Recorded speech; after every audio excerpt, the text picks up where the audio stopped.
والسلام على رسول الله وآله وصحبه وسلم تسليما كثيرا. Since we arrived a little late, so what I figure we'll do, take a little break and just reflect.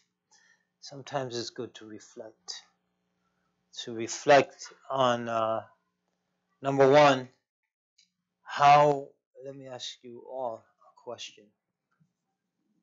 How do you see the names of Allah reflected within yourself, and what are the most significant to you at this point in time in your life? That's the question. So who would like to open up?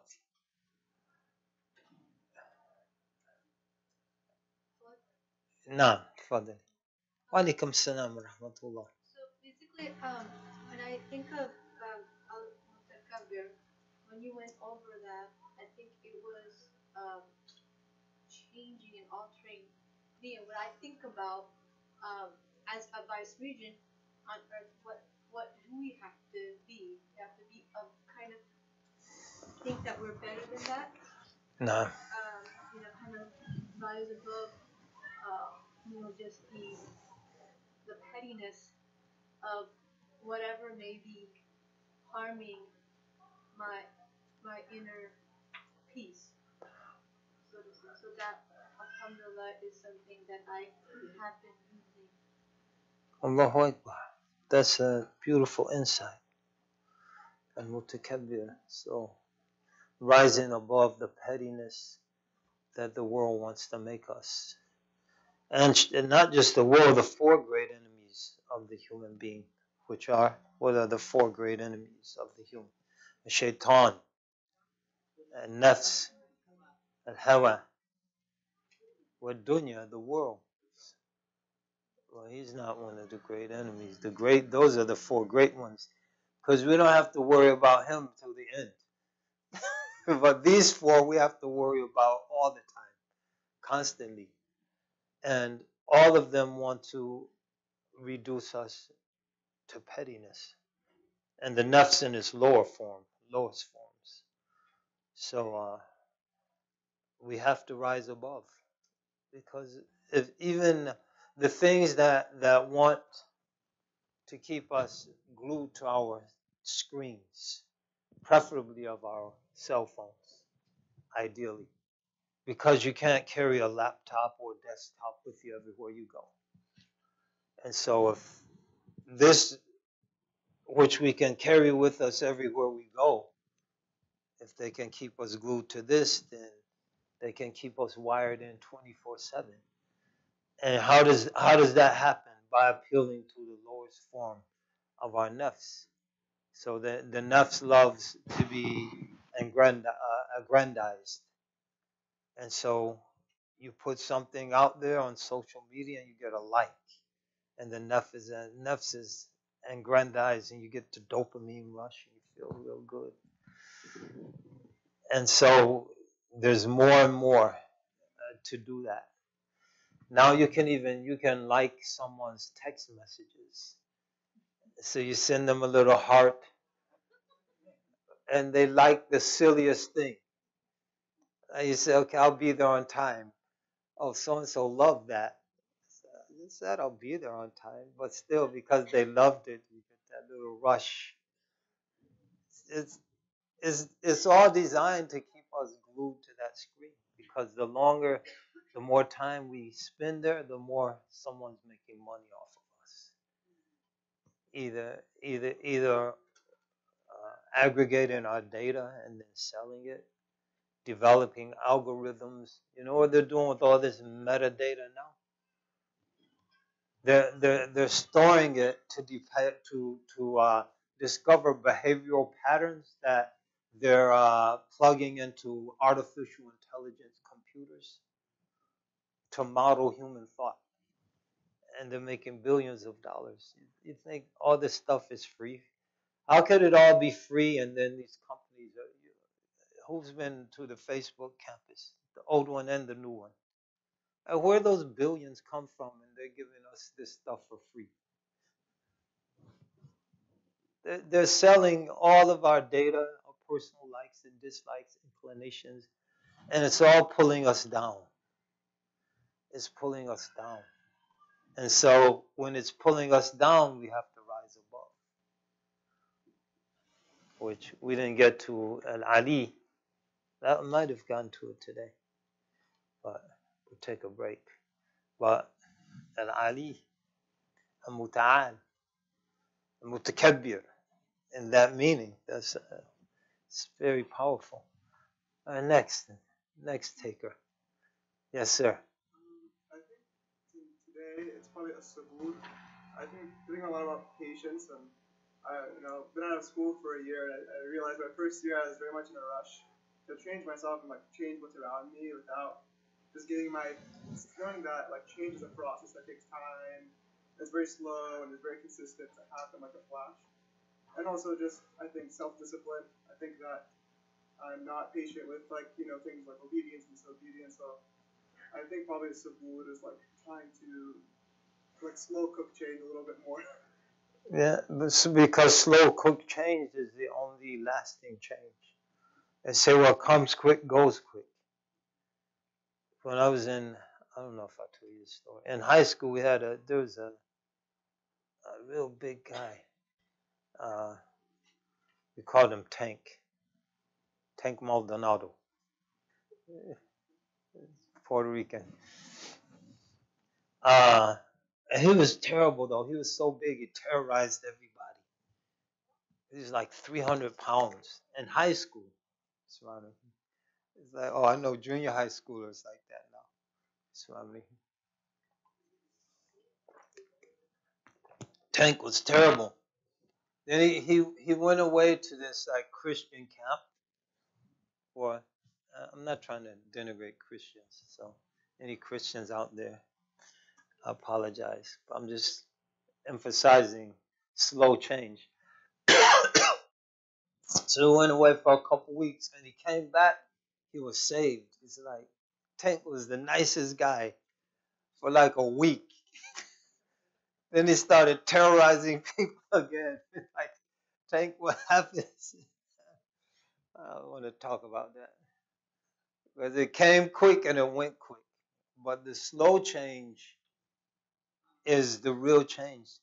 As Imam Ghazali says, al-ilm bita'allum. Ta'allama, like just slowly learning. Wal-hilm bitahallum. So you become alim, you don't become alim overnight. As Imam Shafi mentioned, the last of the things he mentioned is, ألا لا تنال العلم إلا بست فأنبيك بمجموعها ببيان ذكاء وحرص واستبار وبلغة وإرشاد أستاذ وطول زمان. It takes a long time. So anyone like, oh, I went to a Deen intensive, now I'm alim. It's like, you went and now you're a jahil. You came out and you're just ignorant and you don't even know you're ignorant. So the slow change is the real change because it's deep. You could take a crash course in a language, Rosetta Stone or something, you think you know it.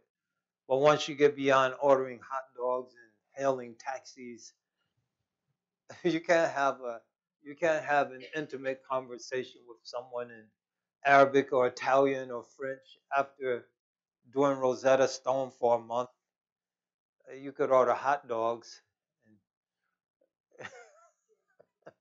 The guy did a course in colloquial Egyptian, and so he goes downtown Cairo, and he says, "Eyes, eyes, eyes had," and and the guy said, "Oh, you want the hot dog?" Because he did Rosetta Stone in English. He says, "You want a hot dog?" So he could have just saved his money. But he's not going to have a conversation. He's not going to pick up a book and read it in Italian after a month with Rosetta Stone. But after 2 or 3 years really working with Italian and going and living amongst the people and learning the grammar and the morphological system learning the rhetorical idioms, idioms rather. Now that person knows the language, but it took 2 or 3 years. It didn't take a week, a month. So the slow change is the only change because it's lasting, because it imprints itself on our hearts and on our minds and intellects. We change slowly. Like we don't, they say every cell in our body every 9 years is totally different. So we're an entirely different, 100% different body than we were 9 years ago. I think about it. But you never saw that change. You never see a tree grow. Or you sit and watch it. You never see, oh, a leaf popped out. You saw that? But you go away for a year, 2 years, and you come back, and the tree that was that big now is tall as this ceiling. But you never saw it grow. It slowly evolved. This is our deen, fitra. This is the natural order Allah has created people upon. And so any meaningful human growth and development is going to be slow and deep. So, and it takes patience to wait. So people don't want to wait. So they don't want to wait, go in the gym, so the guy takes steroids. And so and then 6 months later, he's got these big muscles, but 2 years later, they turned into marshmallows, and his veins burst, and he's finished. Whereas the guy took his time, he did his push-ups, and his chin-ups, his dumbbells and barbells, and after a year or so, this guy is really strong. And if he stops working out, the guy on steroids, he stops working out right away. It's like you put a pin in a balloon. Deflates. But the guy doing the push-ups and the chin-ups and the dumb, he stops working out. It'll take 3 or 4 years before he gets flabby. Because it came slowly, it'll go slowly. So waiting and being patient, this is one of the great challenges for us as a human family moving into the future, because everything's predicated on speed. We want faster cars, faster internet, faster processors. It's all predicated on speed. Faster, quicker results to everything. And so what's happening, and this is, if you start reading on what they call the Anthropocene,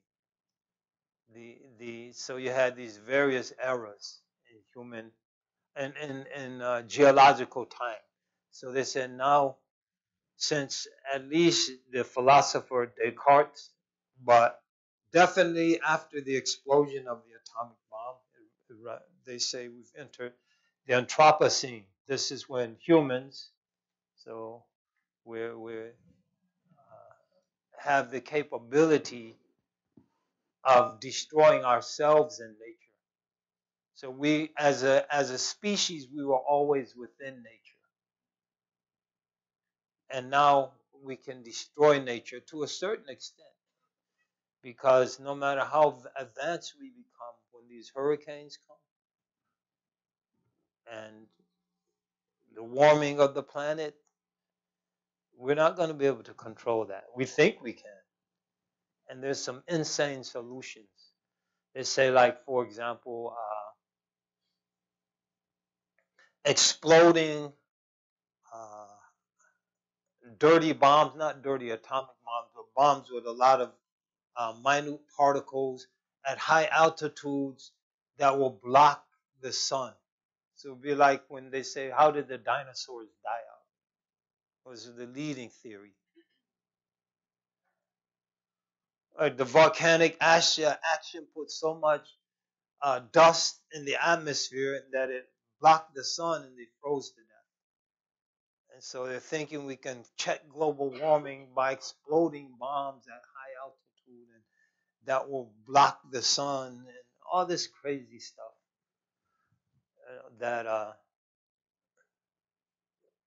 So we can, then it's just insanity. It's total insanity. Because if it blocks the sun, then all of our plants are going to die. It will be like a nuclear winter. And so the atomic era marked the undeniable entry into the Anthropocene because we were actually planning to destroy the planet.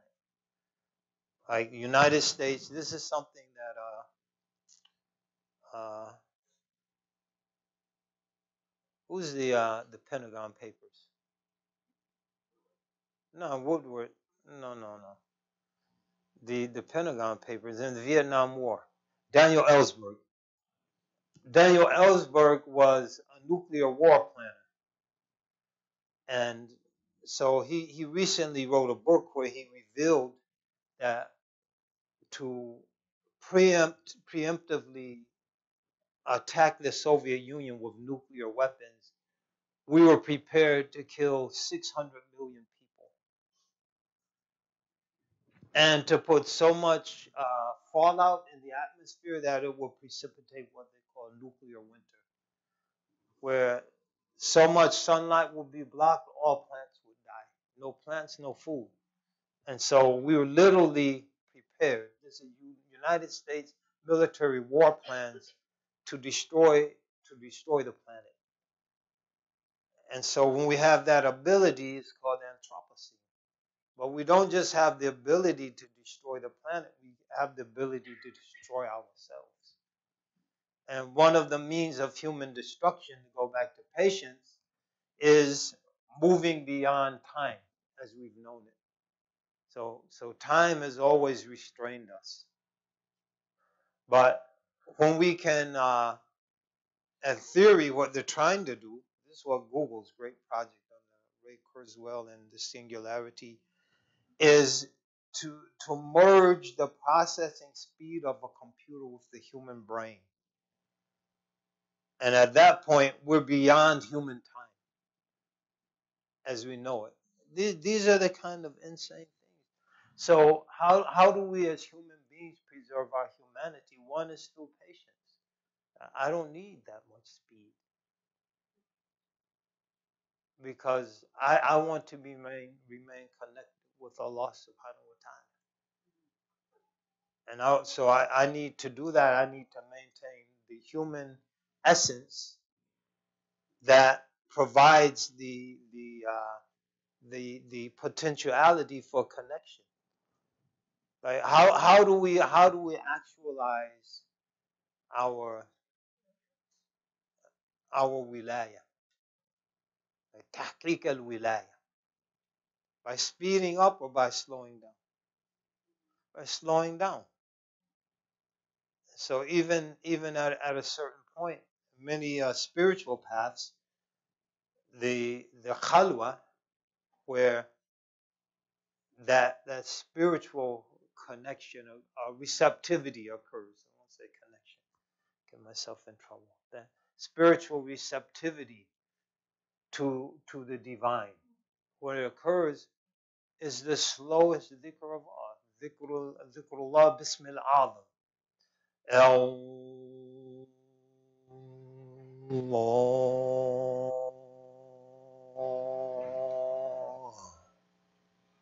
That's what they do. They slow down so that the receptivity happens. So what happens, you speed up. That the spiritual energy necessary to open the heart to the divine is unrealizable. This is what they're trying to do to human beings. Allah Musta'an. So we have to be patient. We have to slow down so we can open our hearts up. Naam Sidi. Would you say, so, in this very day and age, we have access to a lot of information. It almost seems like we're more burdened with doing more because, so for example, before, like in the past, maybe if you were isolated somewhere, you didn't know how to heal yourself, but now we know there's meridians and you can do acupressure. So then you're like, okay, I want to read this so I can heal myself. I mean, with more knowledge of But everything. isolated people were pretty good at healing themselves. That every traditional culture had a system of healing and preventative medicine. But I get your point. So continue.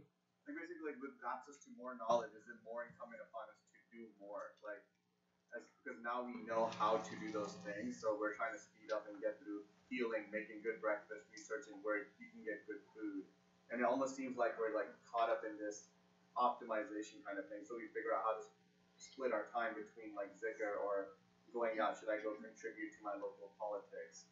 You know, it almost seems like that almost makes us incumbent, so we can do more and try to get more salawat. But what they say generally, before getting into the specific issue you raised, that we're doing less with more. So there's more of everything, but in a quantitative sense, but qualitatively we do less with it. And so we have access to all these foods. We have Whole Foods and Trader Joe's and Sprouts Market and all of this, but a lot of people are sicker than ever. There's more viruses, more influenzas, more obesity, beyond the shadow of a doubt. And so that's sort of a metaphor for our time. More knowledge hasn't made us wiser. It's made us less wise. And so and a lot of things happening now, well, everything happening now. The Prophet, Allah Ta'ala in the Quran, or the Prophet Sallallahu Alaihi Wasallam in his hadith anticipated it and then gave us the cure. So in this plethora of knowledge, what did the Prophet teach us, Sallallahu Alaihi Wasallam? Allahumma inni as'aluka ilman nafi'a. Ya Allah, I ask you for beneficial knowledge. Because 90% of this new knowledge is no benefit in it. There's absolutely no benefit. Because what's beneficial is what will help us to attain the akhirah. وَمَا خَلَقْتُ الْجِنَّ وَالْإِنسَ إِلَّا لِيَعْبُدُونَ. I've only created jinn and humans that they worship me. And so if that knowledge doesn't aid our worship, then there's no benefit in it. Because it's not something that's going to assist us in attaining to Jannah. And the issue of serving our fellow beings, the first thing we need to do is to actualize our own humanity and actualize our own service, which involves actualizing our servitude to Allah subhanahu wa ta'ala. Because we can't truly serve someone else until we are servants of Allah. So we have to be servants of Allah first, because only when we're servants of Allah does our service to others become a function of our service to Allah. And when it's not a function of our service of Allah, it's manipulation. So we at a certain point we're going to have to say less is more and more is less. Because the distinguishing feature of the human being doesn't lie in quantity. We can do more. We're not the strongest animal. So in terms of physical work, we can't do the most. We can never compete with an elephant or a pack mule in a physical sense. We're not the fastest animal. We could never race a horse, even a bear. Like for short stretches, a bear is faster than a horse. So we're not the fastest. We're not the strongest. So it's not quantity, it's quality. We have this refined property, intellectually and spiritually, that distinguishes us. And so cultivating that is what's going to actualize our humanity. And once our humanity is actualized, we can then share that with others in various forms of service. But if it's not فَعْقِدُ شَيْءٍ لَا يُعْطِيهِ, the one lacking something can't give it to something else. If we can't serve Allah, then we really don't know how to serve. And what we do for others will be manipulation, it will be exploitation, it will be self-aggrandizement. I'm so charitable. But the servant of Allah doesn't say, oh, me. It says, Alhamdulillah, Allah bless me with the ability to assist someone for the sake of Allah. ويطعمون الطعام على حبه مسكينا ويتيما وأسيرا إنما نطعمكم لوجه الله لا نريد منكم جزاء ولا شكورا إنا نخاف من ربنا يوما عبوسا قمطريرا إنما نطعمكم لوجه الله, fed you for the sake of Allah. لا نريد منكم جزاء ولا شكورا. We don't want any recompense nor do we want any thanks. Because why? This is an extension of our servitude to Allah subhanahu wa ta'ala. And we want recognition, recompense. They'll like Muslims or whatever. Then it's just an extension of our nafs. Wallahu alam. Someone else's. We'll go back to the sisters. Yallah. Yes. Yeah, you was getting ready to say something. You were fixing to say something.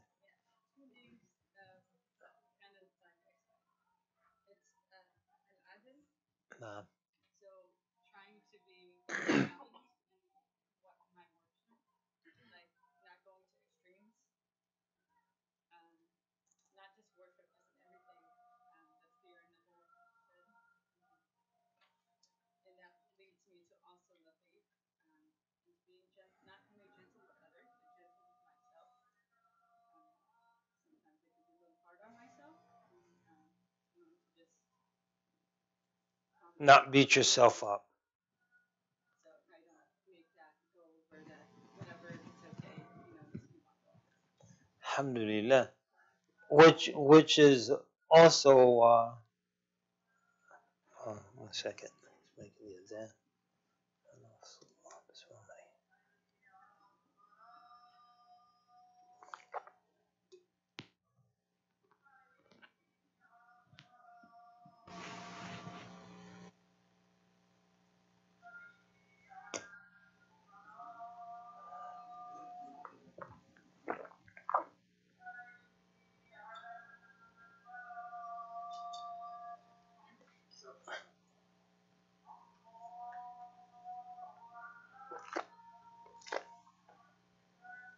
Allahu Akbar.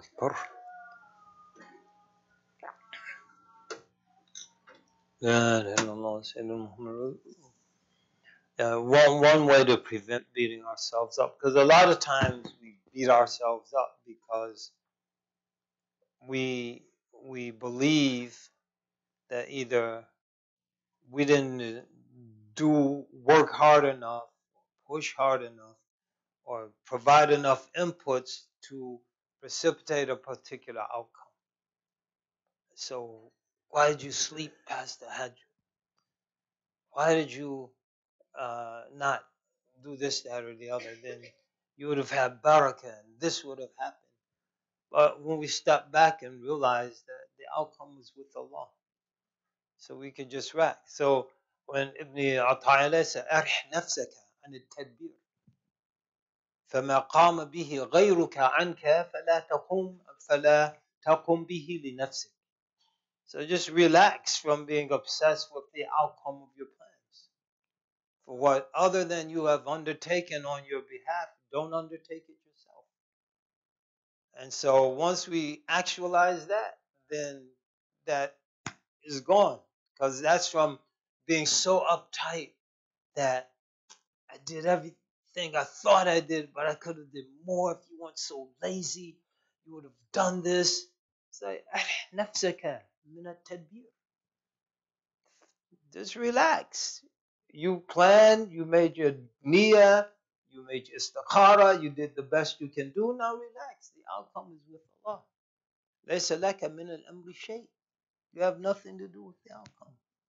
فَمَنْ قَامَ بِهِ غَيْرُكَ عَنْكَ فَلَا تَقُمْ بِهِ لِنَفْسِكَ. What other than you has undertaken on your behalf, so Allah has undertaken the outcome of our affairs. And so knowing that, we can relax. And there's no need to beat ourselves up. So we just go with the divine flow, as they say.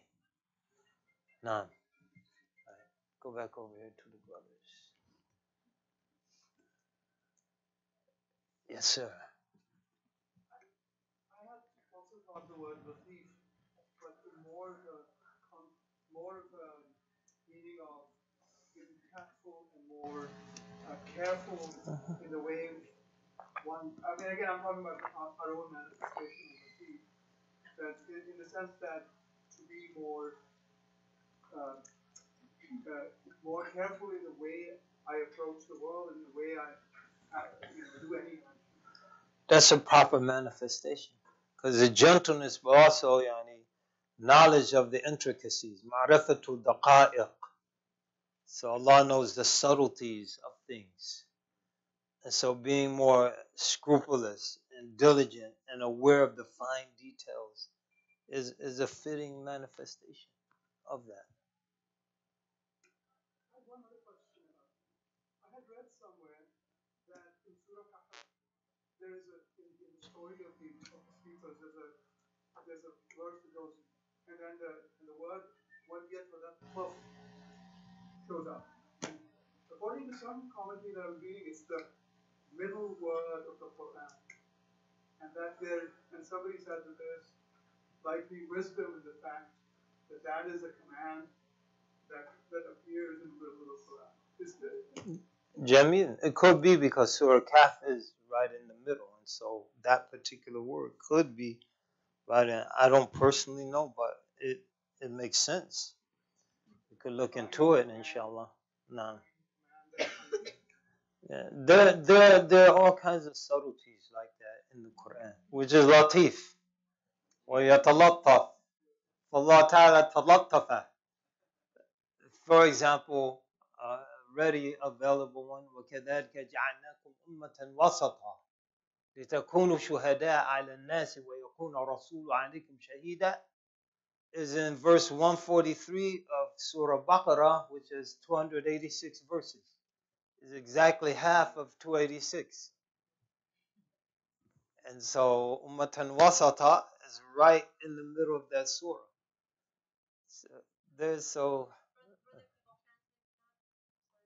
Thus have we made you a middle nation, a balanced nation, avoiding extremes, in order that you be witnesses for the people, and the messenger is a witness against you. And so that's in verse 143 of Surah Baqarah, and Surah Baqarah has 286 verse, 286 verses. Yeah. Back to the sisters. Question, comment? What's the comments, which are good. It's good to listen to what other people have to say. Nothing. They say sisters are talkative. Now you're silent. You have your chance.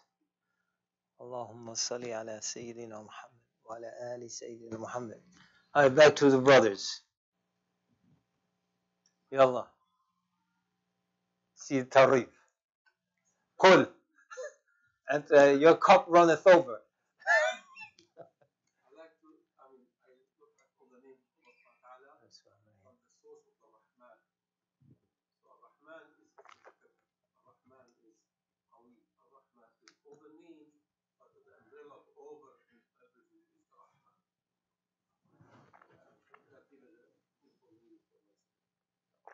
Alhamdulillah. The Rahmah, the mercy. Rahimun yarhamuhum ar-Rahman. من لا يرحم فلا يرحم. لا إله إلا الله. ليس منا من لم يرحم صغيرنا ويعرف قدر كبيرنا. الرحمة. said, بسم الله الرحمن الرحيم. كاتب على نفسه الرحمة. الرحمن علم القرآن. خلق الإنسان علمه البيان. لا إله إلا الله. Mercy is pervasive. Alhamdulillah. It's beautiful too. I was thinking, Allahumma salli Rasulillah, that the nation of Islam, which Taban, we know the Aqidah and all that, is totally whack. It's crazy, insane. But now they're trying to learn Islam. So I actually had an invitation from the minister in Oakland, Minister Keith Muhammad, to so I'll try to do it. We go teach them Arabic and Salah. Allahu Akbar. And so I said the first thing once they learn Arabic is then teach them al-hadith al-musalsal bil-awwaliyah. Rahimun yarhamhum rahman yarhamman fil ard yarhamkum man fis sama. And why? Because when a lot of people in our community they learned Islam, they became arrogant. And because they became arrogant, they actually pushed people like people who are involved with groups like the Nation of Islam away from Islam. They say, oh, you Sunni Muslim, you just think you know everything. So you know a little bit of Arabic. So you lord that over us and treat us like we're stupid. And it says, subhanallah. Like, where's the mercy? La ilaha illallah. The merciful ones, the all merciful, will show mercy to. Be merciful to those in the earth, and Allah will be merciful to you. الجزاء من جنس العمل. الجزاء من جنس العمل. Like what you receive from Allah is categorical to your actions. So if you هل جزاء الإحسان إلا الإحسان فبأي آلاء ربكما تكذبان. Is the reward for good ever anything other than good? Which of the favors of your Lord will you deny? So alhamdulillah, so we go pray. So don't make any problems for anybody. Jazakumullah khairan. So next week we return to the book, inshallah. Barakallah feek, jazakallah khair. We try to leave on time and get here on time, inshallah. Allah yubarik fikum, yatqabbal minkum, wa zadakum Allahu fi kulli khair. في هذه الحياة وبعد الممات ونسأل الله لكم ولنا وللمسلمين جميعا الخير والتقوى والإيمان والعبودية وتحقيق العبودية. وصلى اللهم وسلم وبارك على سيدنا محمد وآله وصحبه وسلم. والسلام عليكم ورحمة الله وبركاته. أنا مرحبا. صلوا عليه تسليما.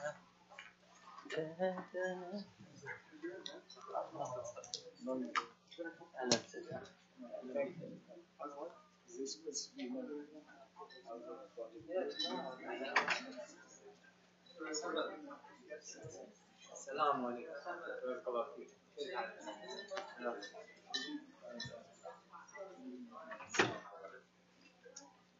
I am free.